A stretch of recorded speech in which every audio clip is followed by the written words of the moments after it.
UP विधानसभा चुनावों में जाटों की नाराजगी बीजेपी पर भारी पड़ सकती है। मोदी सरकार ने भले ही कृषि कानूनों को किसानों के दबाव में वापस ले लिया हो, लेकिन जिस तरह से किसानों को लंबा संघर्ष करना पड़ा, उसका असर अभी दिखाई दे रहा है। इसके साथ ही सपा आरएलडी गठबंधन ने भी बीजेपी की चिंता बढ़ा रखी है। ऐसे में किसानों के विरोध की चिंता बीजेपी को अभी भी सता रही है।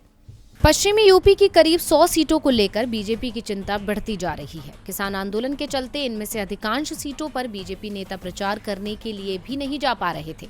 पंचायत चुनावों में भी यहां बीजेपी की हालत बेहद खराब रही थी। ऐसे में जब पीएम मोदी ने कृषि कानूनों को वापस लेने का ऐलान किया तो बीजेपी नेताओं ने राहत की सांस ली, लेकिन ये राहत भी लंबे समय तक टिकती नहीं दिख रही, क्योंकि वापस लौट रहे किसानों का गुस्सा अभी भी मोदी सरकार पर बना हुआ है। खासतौर पर जिस तरह किसानों ने 1 साल तक सरकार के साथ लड़ाई लड़ी, किसानों के गुस्से का सबसे ज्यादा असर पश्चिमी यूपी में दिखाई दे रहा है।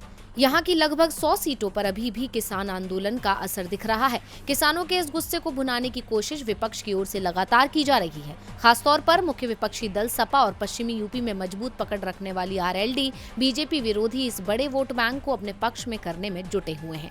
पश्चिमी यूपी में अखिलेश यादव और जयंत चौधरी की संयुक्त चुनावी रैली में जिस तरह लोगों का हुजूम नजर आया, उसके बाद से बीजेपी का भरोसा ही हिल गया।